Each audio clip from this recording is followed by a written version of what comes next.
Welcome to Let's Talk When TV. I'm here with both of LoJai Productions. Ladies, why don't you please introduce yourselves and our conversation today? Hi, everybody. My name is Maya J. Pinson, and I am a co-founder of LoJai Productions. I am a director, an actress, a writer, and a producer. And I'm Mignon Pinson, and I'm also the co-founder of LoJai Productions. I too am a writer, director, producer, and Maya's mom. Excellent. I love that. And I know you guys spoke a lot about the production company itself in the last Let's Talk, but just a little refresher of when you guys officially kicked off and what was sort of the inspiration for this. So, LoJai Productions is a mother-daughter duo production company.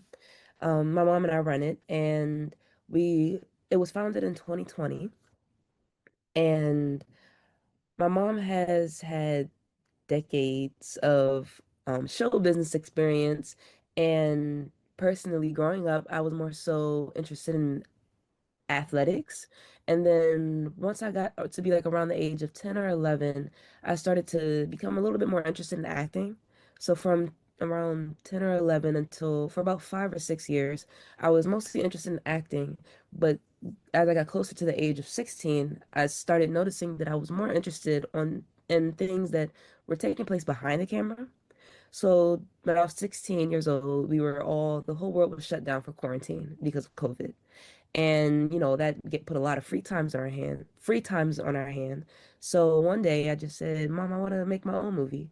And the supportive, loving mother she is, she encouraged me to write down my first draft, and she helped me tinker it and finalize it, find a cast, find a crew, and we made my first short film. And from then on, I knew that I really loved being behind the camera, and I really loved directing. So that's how we got started. Awesome. Kudos to you, Mom. We love that. That's amazing. And part of piggybacking from your previous conversation, today is kind of talking about the realities of like donation and transplantation. So one thing I want to know before we segue into that, Maya, is how has tapping into creative field kind of served as a benefit for you throughout that journey? Um, Being in a creative field while dealing with chronic kidney disease has definitely served as an outlet for me, because prior to the diagnosis and prior to the journey of looking for a donor and going back and forth to the hospital for testing, um, I already enjoyed filmmaking and making films. Already having like something that like a passion that I take joy in, it definitely helped, because instead of just kind of like sitting around and just thinking about like what I have going on and kind of just somewhat sulking in what the diagnosis is, I focus and keep my mind busy and keep myself occupied with creating films. And over the summer, um, when I got the news that I my renal disease or kidney disease Mhm. First, function mhm. significantly dropped. I was stage 3, briefly stage 4, and then stage 5, which is the end stage. And once I got the diagnosis that I was end stage, I it kind of it was a hard news to hear, but my mom and I, she encouraged me to just do something that I love and try not to just sit around and think about it all day. And with her help, we came up with 3 different short films, and we were able to shoot 3 different films in 6 weeks. And I'm not sure if anybody who's listening knows the logistics and planning and how long it takes to make movies, but personally, I think that's pretty impressive. So it definitely is serves as like an outlet for me to kind of just take my mind off of things and have fun and be in a whole different world other than my reality. Absolutely. Mignon, do you want to hop in and maybe share a little bit also from your perspective of dealing with it while also still running the company as well? Yeah, like Maya said, if you're behind the scenes, because me, I write, direct, and produce as well, and do casting. So those 4 or 5 jobs itself is very hectic and very busy. And then to be told just 1 year ago of Maya's diagnosis, we had already created films. And, for those viewers who don't know, we are the creators behind a faith-based movie called My Private Line of God, which has touched over 25 million people and 4.3 million in 1 year of those viewers are on YouTube, so we were just still promoting and those movies, but my for Maya's diagnosis just 1 year ago, we I just couldn't wrap my head around it, and but I still have to be strong for Maya. This is my side of the family's first time dealing with any family member that has to have an organ to be donated, like right now, and to be told that my husband and I, we're not a match for her. So that's a double whammy. And so now we're like, just at the just praying that somebody would be kind enough to want to donate their kidney. And we do have ways that you can reach out to GW Hospital to see if you're a match, number one. But number two, like Maya says, to create a movie is a lot. And we both love it. We enjoy it, but stand strong as a mother in on top of knowing that I can't be a donor to help her, because if I could, we wouldn't be here. We would have been in the hospital having this done, taken care of. And then to watch Maya and try to keep her busy and occupied, because she's also a senior in college. So this is her, she only has one more semester to go, and then she graduates to get her bachelor's, and she's taking up film. So the transplant team told us, since we found our niche, try to keep busy doing what we love doing, because even as parents, it's going to take our minds off of that. It doesn't, what I'm saying, um, downplay or eliminate the problem, but it still helps us to be balanced a little bit more and give us that hope. We have to deal with Maya's symptoms or her body, I'm going through these new changes, a new way of living, new way of eating. But on the other hand, then we dive into the film side, because we got to stay in a healthy spot.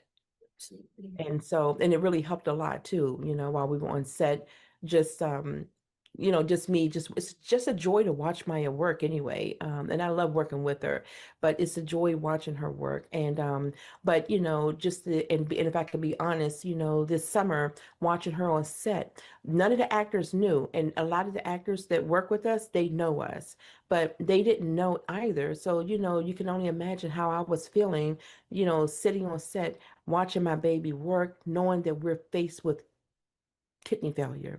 Right. And we're at the, saving hands and grace of some kind person who hopefully will see, your this interview and be wanting to um just get tested to see if they're a match. Absolutely. I mean, double congratulations. First of all, 3 films in 6 weeks is a huge accomplishment, because it takes me about 3 days just to edit a video. So to edit 3 whole films in 6 weeks, that is amazing. And then also Maya on being a senior, that is awesome news. Where do you attend school? I go to school in Pennsylvania. Okay, awesome. Oh, okay, awesome. So, I mean, on top of that, just dealing with the demands of senior year, trying to walk that stage, absolutely.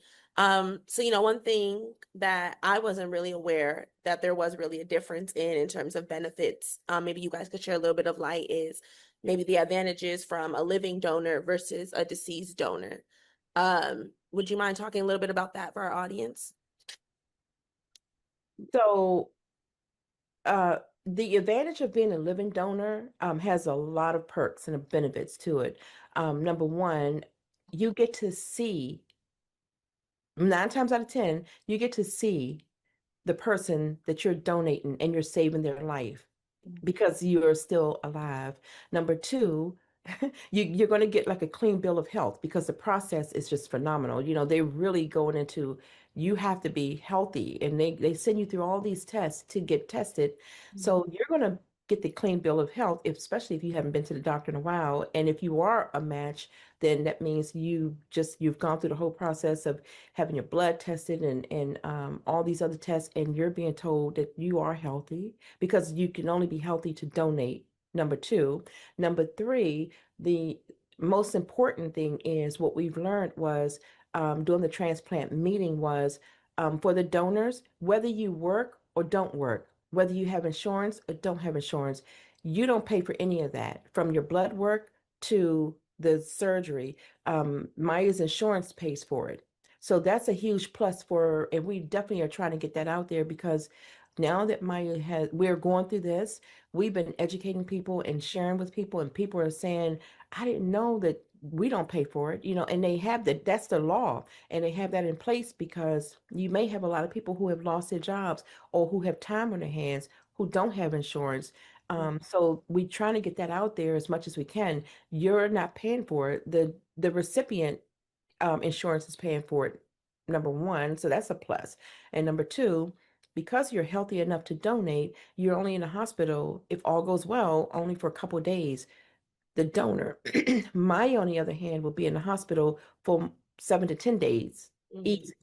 And then the other thing is the incision for the donor is so much smaller, between 2.5 to 3 inches, for them to just, you know, pull your kidney out. But Maya's, as the recipient, her incision is going to be wider because they have to place the kidney in. So Mhm. it does have, so to me, yes, it is a major organ, but it's not, you don't need two kidneys to live. And you can live off of one kidney. And so to me, the biggest perk is just knowing that if you are alive, you get to see or possibly meet the donor. If you Mhm. want to, you can remain anonymous, but you can meet them, whether, because you got to be in the same area to do I'm thinking you may have to be in the same area or the same hospital to do the transplant, the surgery, and then all the expenses are paid. But the other thing is, and if you, I'm gonna jump in. No, you don't have to be in the same area. You could be anywhere, and they could transport the kidney. Obviously, it would be better if we were together because during the time of transport, um, if anything goes wrong, the kidney can, decrease in functionality. But you can be anywhere willing to donate. and that's another thing I was going to say too, because even if you're not there at the hospital, the same hospital or something like that, we have FaceTime if that person wants to see who's now going to have their kidney. There are ways that you all can communicate. Now, the advantage of being a living donor and being a recipient of a donor who's from someone who's alive, they get to vet out in person's health in its entirety, basically. But if someone is deceased, the window of them trying to go through all the process of making sure that kidney is completely healthy. Mhm. Yeah. So to piggyback off of that, for the living donor, there's extensive research and extensive like Evaluation testings. so there's multiple rounds of different types of testing. So you have a phone interview, then you go get, your routine blood work as if you're getting a physical, nothing too crazy. Then you go get a cardiogram, a MRI, echo, blase, blase. Once you, check off the list and you're compatible for each step. And in terms of why a living donor is more beneficial to me compared to a deceased donor is because with a deceased donor, you have to um, have been on the list for at least roughly 5 years Mhm. waiting for a deceased donor because so many people are on the list and um, even the younger you are, the higher chance you are to receive a deceased donor. But at it's the bare minimum, you still have to wait at least roughly 5 years. Mhm. And um, by the time you're added to the list, you are pretty much on or very close to the stage of dialysis. Personally, number wise, on paper, I should be on dialysis, but thank God that I'm healthy in other aspects, that I'm still kind of like up and at 'em. And I don't need dialysis, fingers crossed, so I won't say not yet. But Praise yeah, God. yeah. So as of now, I don't need dialysis, but dialysis also takes, although it helps people with kidney problems, it also takes a toll on your body in other ways, like your arteries, it increases the chance of stroke, it increases the chance of heart attacks. Um, and a lot of people feel drained and tired. It's 3 days a week for about 3 or 4 hours. It's very restrictive.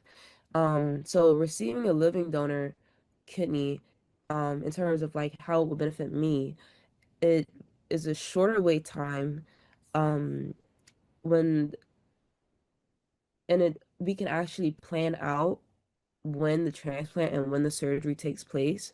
When we have a deceased donor, uh, it's pretty much fast. It's very fast if you're on the list and if you're up next. So after you wait the 5 years and once you start to get to the top of the list, they give you a heads up and say, hey, you're starting to get closer to the top, just putting it on your radar. Because if you go the deceased donor route, pretty much the second they die, they run a couple tests, and if they are compatible with those tests, then they call you up and they say the organ is on its way. You have 2 hours to get to the hospital for your surgery. So you got to stop what you're doing. If you're out the country, you have to fly back to the country, and like it's a very fast process. But with a living donor, we can And coordinate. plan and coordinate. But also statistically, deceased deceased organs are just statistically not as good. They don't last as long. And Mm. they also have, I believe, if I remember correctly, a higher chance of rejecting. So my body might not, accept the kidney, and a rejection can happen a week later, 2 weeks later, 3 years later. So Right. receiving a donor from a living person is safer and more controlled than planned. It takes away from the amount of time, or even if I would have to be on dialysis, um, the kidneys last longer. And I'm trying to think if there's anything else. Yeah, and the other thing too that's important that as we're sharing Maya's story, people are asking, and I'm educating them as much as we can because this is our first, unfortunately, time dealing with this in this manner. But the youngest age that can donate, they have to be at least 18, and a lot of people don't know that. So you've got to be at least 18 years old, and you can be a male or a female in any race. It doesn't matter. Your kidney, is just following kidney to kidney as long as it's a match and meet the other criteria to check off. But in terms of who can see if they're tested, you got to be at least 18 years old to be tested. And the one thing we're trying to really promote, because in the African American community, the stats are that we are the last to run to the don't to get tested to see if we are a match. Mm. We tend to want to be the first to know, but the last to go. And our numbers are the lowest amongst the other race that we found. And so we're trying to, I'm not sure um why that is, but it is a choice, but it is you're saving somebody's life. You're extending their lives, because again, you know, um, having a kidney failure, you're very limited to what's next.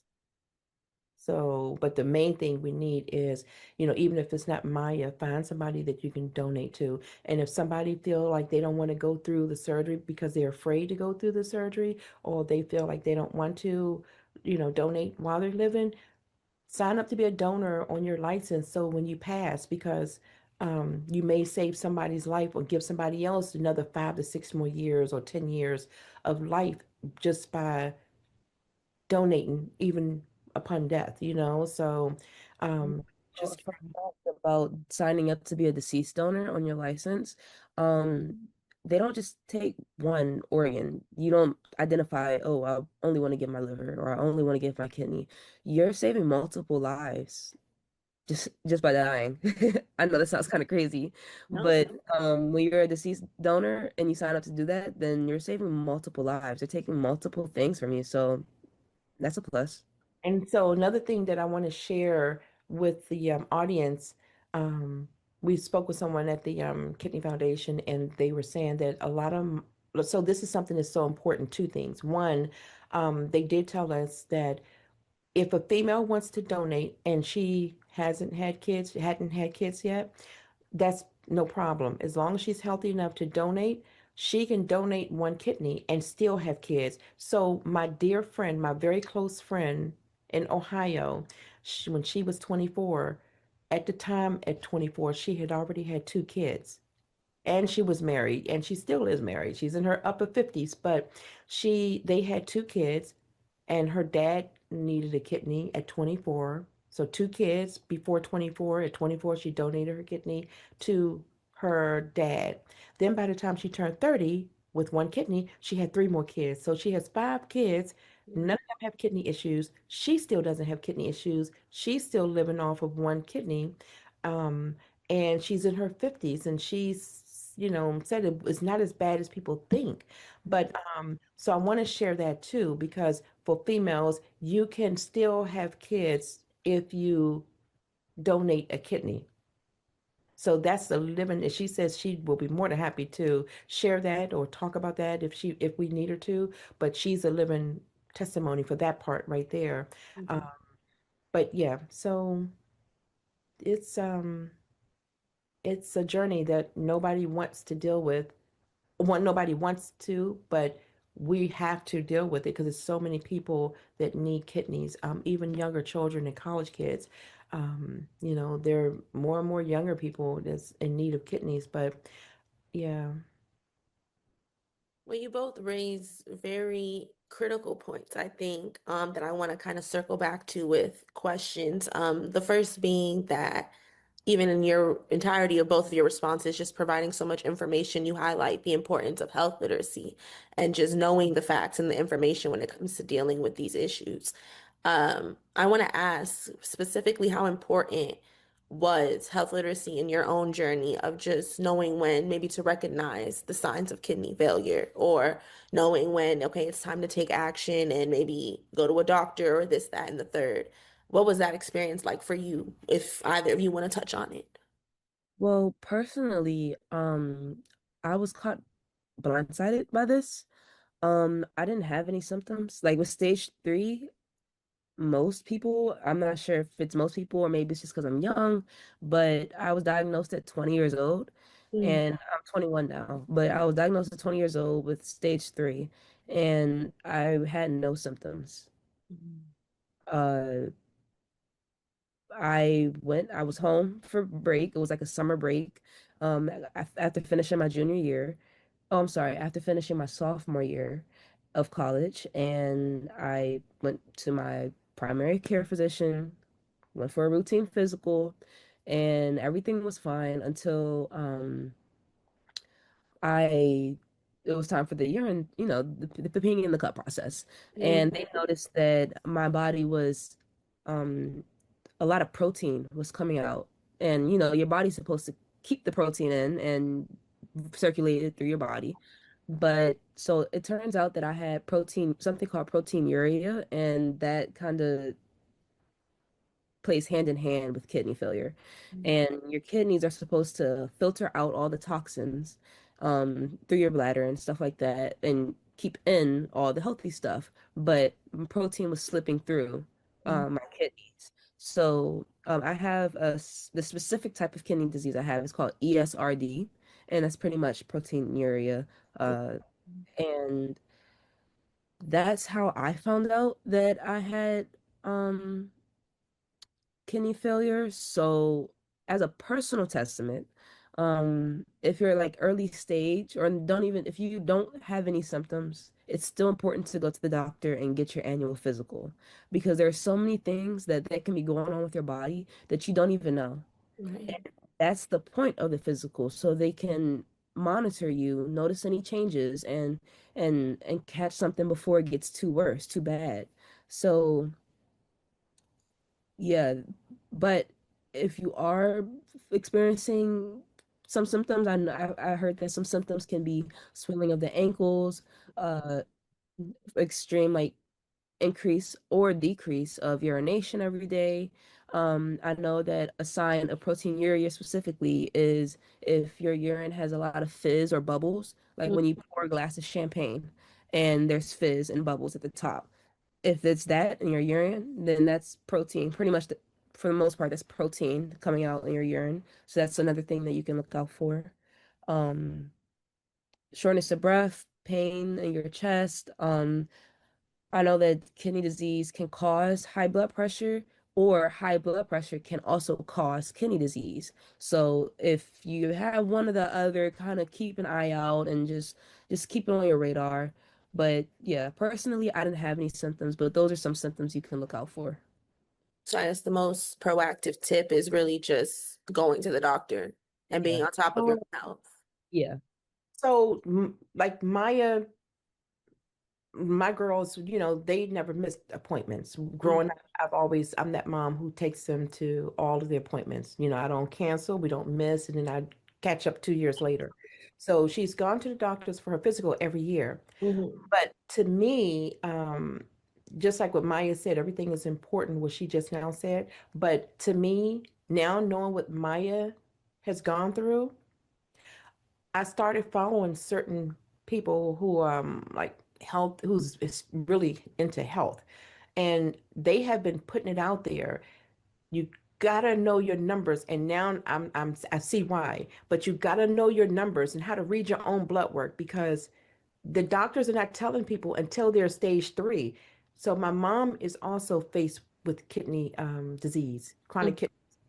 She was diagnosed at the time of her diagnosis. She was diagnosed 4 years ago with stage 3 kidney failure, or kidney disease.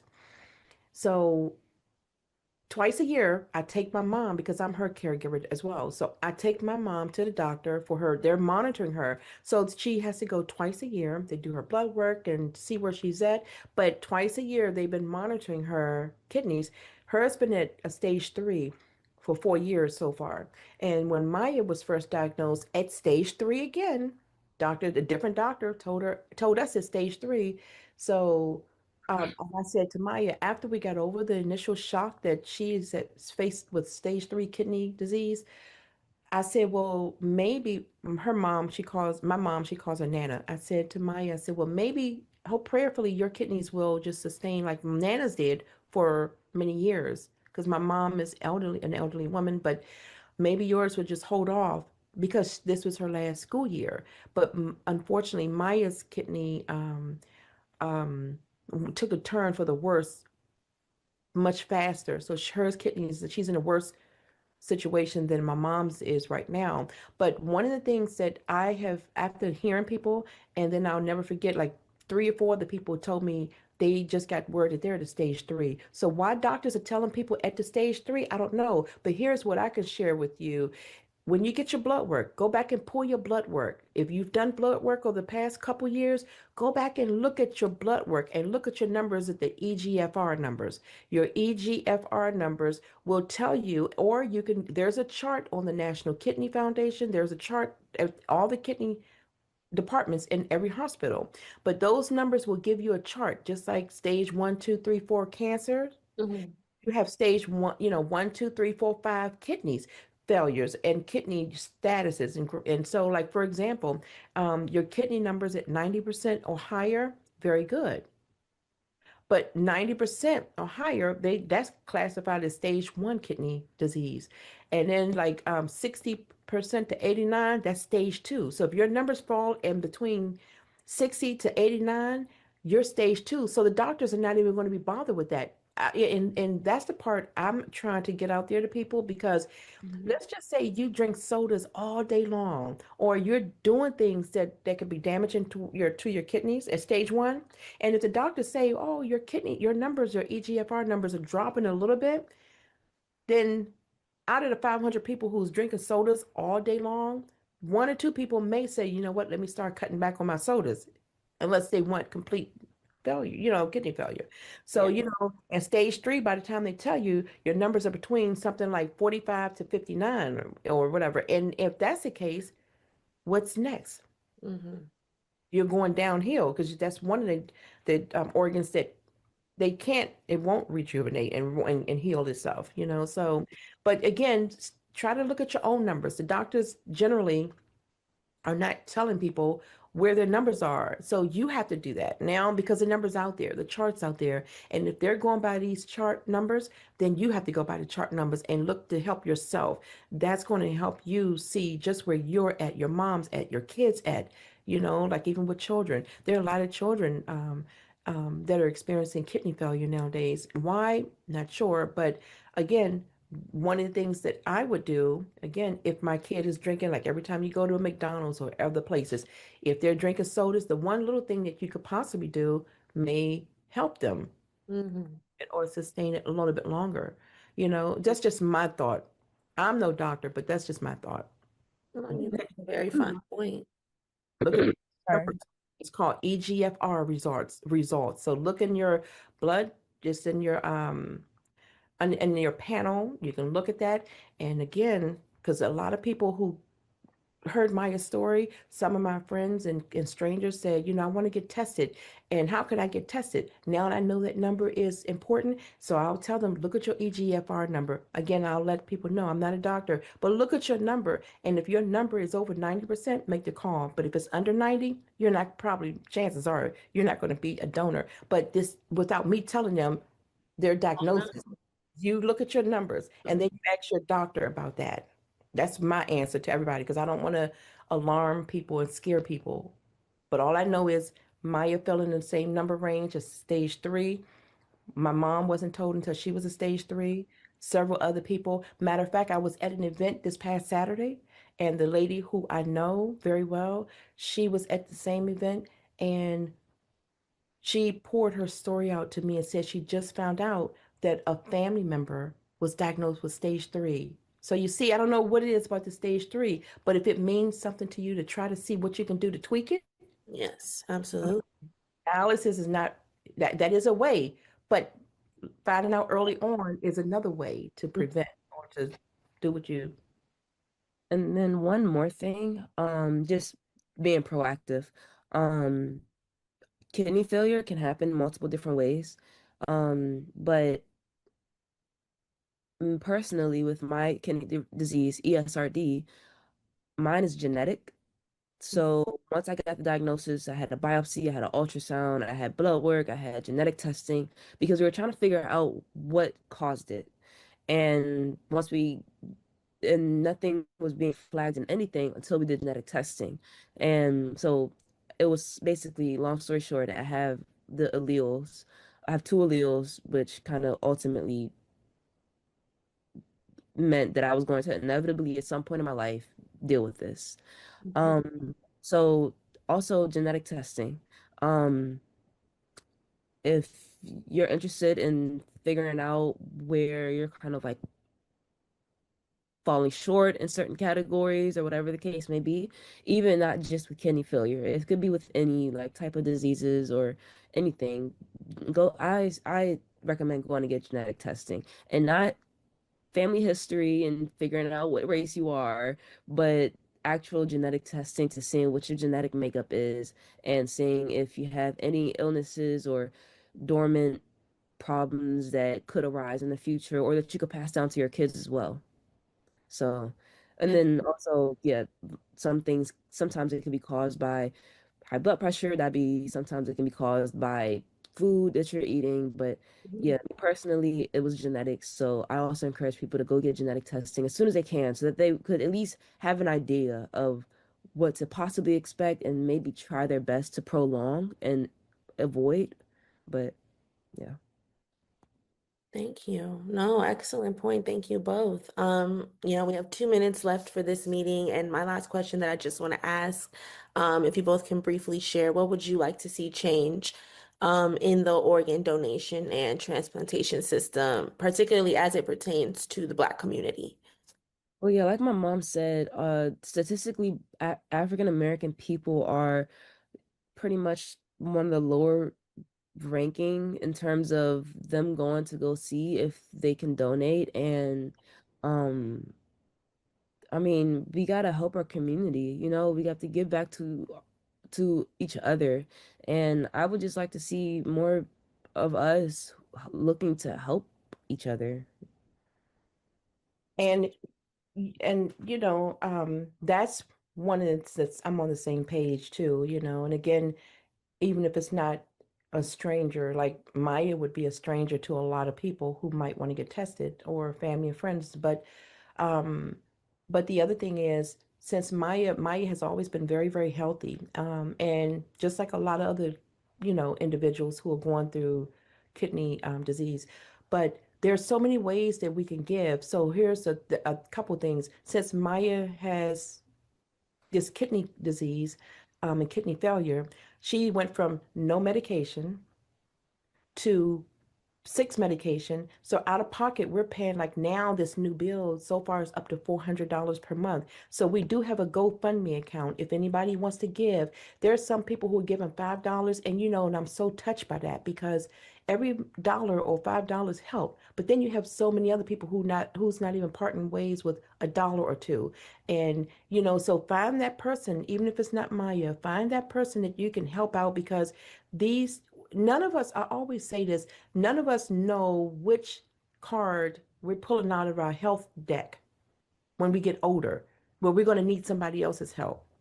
So, we do have a GoFundMe account established for Maya, because I have Maya and my mom who has failure, and the out-of-pocket medicine cost that we're paying for Maya now, we definitely need help financially. So if you go to GoFundMe, you can type in Maya Pinson name, Maya Pinson. That's one way to give. The other way to give is you can donate. The third way to give is we need prayers. The fourth way to give is help us spread the message, because if you figure that you don't want to donate a kidney, or you cannot donate a kidney, please share the story, because there could be somebody that's tied in your circle, inner circle or outer circle, that may hear Maya's story or hear a story of somebody else in need of something, and may want to do something more than what we could give, if that makes sense. Absolutely. Thank you both so much.